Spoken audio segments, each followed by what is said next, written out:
दोस्तों नमस्कार। आज मैं जिस टॉपिक को आपके सामने लेकर आया हूं, ये सारी दुनिया में चर्चा का विषय है। कोविशील्ड नाम की वैक्सीन, जिसे हिंदुस्तान में सबसे ज़्यादा लोगों ने लिया और पूरी दुनिया में करीब 3 बिलियन यानी कि 300 करोड़ डोजेज लगाई जा चुकी हैं। इसके बारे में एक खबर हाल में आई कि इससे कुछ लोगों की मौत हो गई, क्योंकि इसका एक खतरनाक साइड इफेक्ट है जिसमें खून का थक्का जम जाता है और वो मौत का कारण बनता है। क्योंकि भारत में भी करीब करीब 80% लोगों ने कोविशील्ड ली, इसलिए भारत में भी ये चर्चा का विषय बन गया है और चिंता का विषय बन गया है कि जिन लोगों ने कोविशील्ड ली, क्या उनमें अभी भी संभावना है कि उनकी मौत हो सकती है। आइए इसके साइड इफेक्ट्स के बारे में और कोविशील्ड वैक्सीन के बारे में विस्तार से जानते हैं। भारत में कोविड का पहला केस 30 जनवरी 2020 को डायग्नोस हुआ था। हालांकि दुनिया में इसके पहले कोविड डायग्नोस हो चुका था, लेकिन भारत में इसके डायग्नोस होने के बाद धीरे धीरे कोविड के केस की संख्या बढ़ने लगी और अगले महीने में जब ये बहुत तेज़ी से बढ़ने लगी तो हमें याद है कि लॉकडाउन की स्थिति आ गई। वो ऐसा दौर था जब कोविड की पहली लहर आई थी कि हमारे सामने ना कोविड को लेकर कोई जानकारी थी, ना इसकी कोई दवा अवेलेबल थी। बस सिम्टम्स की बेसिस पे ट्रीटमेंट हो रहा था और मेन तो जो प्रिवेंटिव मेजर्स थे उनकी बेसिस पे बचाव की बातें कही जा रही थी। जैसे ही कोविड दुनिया में आया तो जो वैक्सीन की तमाम इस्टेब्लिश्ड कंपनियां थीं, उन्होंने वैक्सीन के ट्रायल्स स्टार्ट कर दिए। इसी में एक थी एस्ट्राजेनेका। लंदन की ये कंपनी, इसने ऑक्सफोर्ड यूनिवर्सिटी के साथ मिलकर कोविशील्ड नाम की वैक्सीन बनाना शुरू किया। भारत में कोविशील्ड आई, इसका अप्रूवल हुआ और 16 जनवरी 2021 को पहली वैक्सीन भारत के लोगों को मिली। जो हेल्थ केयर वर्कर्स थे या जो फ्रंट लाइन वर्कर्स थे, उनको अपनी कैटेगरी के हिसाब से कोविशील्ड देना शुरू किया गया। तब से लेकर अभी कुछ समय पहले तक इसकी 175 करोड़ डोजेज लग चुकी हैं। कोविशील्ड का ये साइड इफेक्ट, जिसकी चर्चा सारी दुनिया में हो रही है, हुआ यूं कि इंग्लैंड के एक व्यक्ति जेमी स्कॉट ने ये वैक्सीन 2 साल पहले ली थी और वैक्सीन लेने के कुछ दिनों के बाद उसको ब्रेन में एक क्लॉट चला गया, जिसके कारण परमानेंट ब्रेन इंजरी हो गई। उसकी वाइफ ने लंदन की कोर्ट में मुकदमा लगाया। फैसला अभी हाल फिलहाल में आया। हुआ यूं कि शुरू के दिनों में एस्ट्राजेनेका ने साइड इफेक्ट की बात मानने से इनकार कर दिया, लेकिन बाद में उसने बताया कि हाँ, कुछ केसेस में टीटीएस ये साइड इफेक्ट हो सकता है। टीटीएस क्या है ये मैं आगे बताऊंगा आपको इसके बारे में, लेकिन टीटीएस होने के चांसेज कुछ लोगों में है, ये बात कंपनी ने स्वीकारी, जिसके कारण कोर्ट ने भी एक्सेप्ट किया कि इस वैक्सीन से साइड इफेक्ट होते हैं, जिसका एक शिकार जेमी स्कॉट हुआ। अब चूंकि कंपनी की फाइंडिंग्स आगे आई हैं, दुनिया में तमाम सारे इंडिपेंडेंट रिसर्चर हैं, उनकी भी फाइंडिंग्स सामने आई है, तो हम लोग थोड़ा विस्तार में जानते हैं कि वैक्सीन से होने वाला ये जो साइड इफेक्ट है, जो कि जानलेवा है, जिसको टीटीएस बोलते हैं, ये क्या है, इसके लक्षण क्या होते हैं, और जो भारतीय जिन्होंने ये कोविशील्ड नाम की वैक्सीन ली है, करोड़ों लोग, अब इनमें इस टीटीएस के होने के चांसेस हैं या नहीं हैं। अगर हैं तो उनसे कैसे बचा जा सकता है, उनको कैसे पहचाना जा सकता है, क्या हम सब की जान खतरे में है, ये तमाम सवाल हैं जिनके जवाब आपको इस वीडियो में आने वाले समय में मिलेंगे, इसलिए वीडियो को पूरा देखते जाइए। टीटीएस, टीटीएस का मतलब होता है थ्राम्बोसिस और थ्राम्बोसाइटोपेनिक सिंड्रोम, इन दोनों को मिला के टीटीएस कहा जाता है। थ्राम्बोसिस का मतलब होता है ब्लड का क्लॉट जम जाना, जिसको हम बोलते हैं खून का थक्का जम जाना। थक्का माने जेल लाइक स्ट्रक्चर, खून गाढ़ा हो जाता है और एक जेल लाइक क्लॉट की तरह हो जाता है। अब ये जो थक्का है ये ब्रेन में पहुंच सकता है, ब्रेन इंजरी कर सकता है। ये हार्ट में पहुंच सकता है तो हार्ट की इंजरी कर सकता है। ये लंग्स में पहुंच सकता है तो लंग्स को इंजरी कर सकता है। और ये 3 जो वाइटल पार्ट्स हैं, अगर इसमें ये थक्का पहुंच गया, ये क्लॉट पहुंच गया, तो इन तीनों जगहों पर जानलेवा इंजरीज करता है। दूसरा इसका हिस्सा है थ्राम्बोसाइटोपिनिया। थ्राम्बोसाइटोपिनिया का मतलब ये होता है कि बॉडी में जो प्लेटलेट्स होती हैं, इनका काम होता है जब कहीं चोट लगती है तो खून के थक्के को जमाना।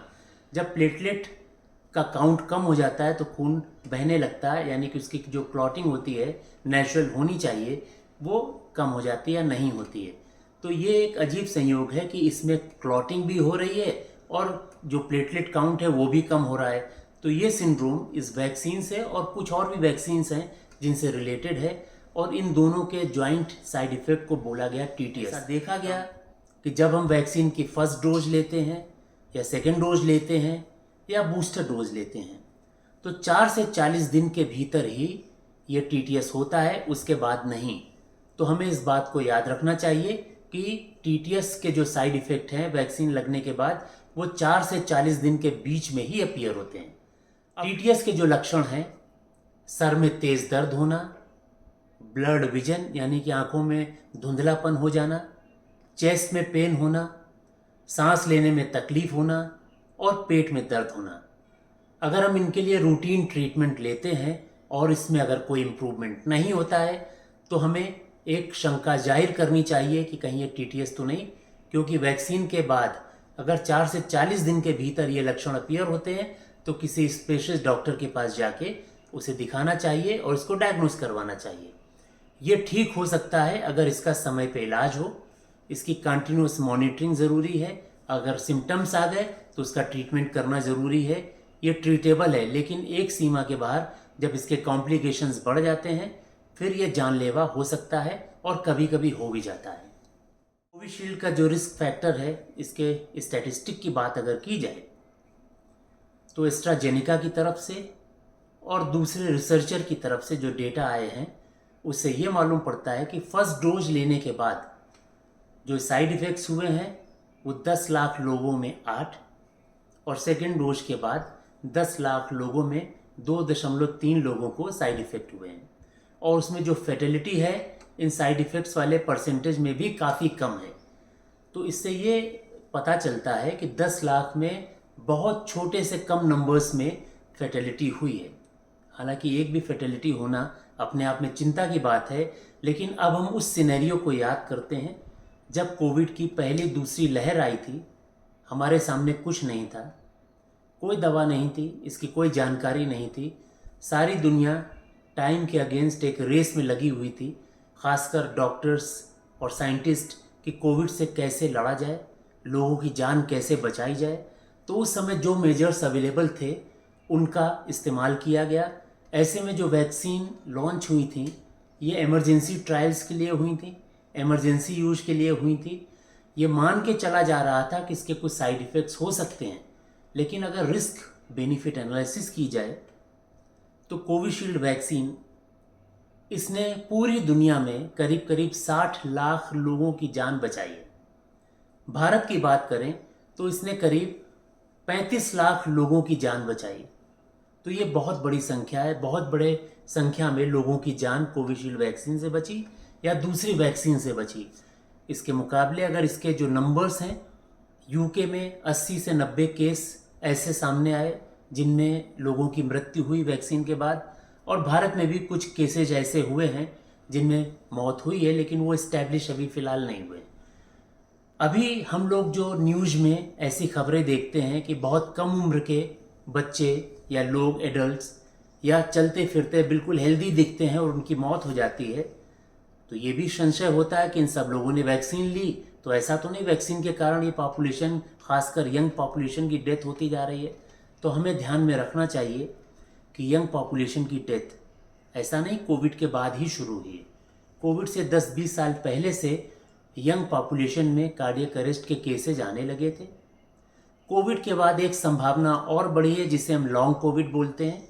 लॉन्ग कोविड का मतलब यह है कि कोविड होने के बाद कोविड का इन्फेक्शन जब ठीक हो जाता है लेकिन उसके इफ़ेक्ट्स लॉन्ग टर्म रहते हैं। वो एक लंबी लिस्ट है, उसमें एक जो कार्डियक कॉम्प्लिकेशंस हैं वो भी है, उसके कारण भी मौत होने के चांसेज हैं। आने वाले समय में फर्दर स्टडी होगी, दुनिया की तमाम रिसर्च सामने आएंगी, तो हमें इन सब मौतों का कारण भी स्पेसिफिकली मालूम पड़ेगा है। हमें इसका पॉजिटिव एस्पेक्ट भी देख के चलना है। इसने सच में उस माहौल में, उस मौके पर जब दुनिया में सबके सामने अंधेरा छाया हुआ था, तो एक रोशनी बनकर लोगों को राह दिखाई। लोगों का जीवन बचाया, लोगों की जान बचाई। समय के साथ वैक्सीन की क्वालिटी और एफिकेसी और साइड इफ़ेक्ट्स में हर चीज़ में इम्प्रूवमेंट होता है। आने वाले समय में कोविड वैक्सीन्स धीरे धीरे और अच्छी होती चली जाएंगी, लेकिन उस समय को याद करते हुए हमें ये मानना चाहिए कि इस वैक्सीन का या तमाम सारी वैक्सीन्स का जो इंटेंशन था वो प्योर था, लोगों की जान बचाने का था। लोगों की जान बची भी। हालांकि जिन लोगों को हमने खोया उनको नहीं खोना चाहिए था, लेकिन हमें ये मान के चलना चाहिए दुनिया के हर ट्रीटमेंट में, हर दवा में कुछ न कुछ साइड इफ़ेक्ट्स होते हैं जिनसे कभी कभी घातक नुकसान भी होते हैं। अब आते हैं अपने ओरिजिनल सवाल पर कि क्या जिन लोगों ने कोविशील्ड ली उनकी जान को अभी भी खतरा है। तो जैसा कि हमने डिस्कशन में कहा था कि कोविशील्ड वैक्सीन लगने के बाद पहली डोज हो, दूसरी डोज हो या बूस्टर हो, 4 से 40 दिन के भीतर ही ये साइड इफ़ेक्ट्स अपीयर होते हैं। उसके बाद इनका खतरा नहीं होता है। तो अब तो वैक्सीन लगे बहुत समय हो चुका है, महीनों और साल हो चुके हैं, तो अब इसका खतरा ना के बराबर है, नहीं के बराबर है। इसलिए जिन लोगों ने कोविशील्ड ली है उनको डरने की ज़रूरत बिल्कुल नहीं है। कोविशील्ड के साइड इफ़ेक्ट का जो समय है वो जा चुका है, लेकिन लॉन्ग कोविड सोसाइटी में अभी भी है और हार्ट अटैक या ब्रेन इंजरी होने के दूसरे कारण अभी भी हैं। तो जब भी आपको इस तरह के कोई सिम्टम्स दिखते हैं तो सबसे पहले अपने डॉक्टर के पास जाएं। वैक्सीन इंड्यूस्ड जो साइड इफ़ेक्ट हैं उसके अब होने के चांसेस नेग्लिजिबल हैं, तो बिल्कुल घबराइए नहीं। कोविशील्ड ने हमें, आपको, सबको सुरक्षित रखा। मैंने भी कोविशील्ड वैक्सीन ली, 2 डोज इसकी ली और सब ठीक चल रहा है। मेरी नज़र में भी जितने लोगों ने कोविशील्ड ली किसी को कोई कॉम्प्लिकेशन नहीं हुआ। तो अंत में मैं ये कहना चाहूँगा कि कोविशील्ड वैक्सीन के फ़ायदे बहुत ज़्यादा थे और नुकसान बहुत कम। तो रिस्क बेनिफिट एनालिसिस करें तो ये वैक्सीन उन मानकों पे पास होती है। अगर आपको मेरा वीडियो अच्छा लगा तो इसे लाइक कीजिए, शेयर कीजिए और साथ साथ मेरे चैनल को सब्सक्राइब भी कीजिए। हाँ, नोटिफिकेशन का जो आइकॉन है उसे दबाना मत भूलिएगा, इससे आपको मेरे वीडियो के अपडेट तुरंत मिलेंगे। अगर आपका कोई सवाल हो तो नीचे कमेंट बॉक्स में लिखकर मुझे बताइए, मैं उसका जवाब देने की पूरी कोशिश करूँगा।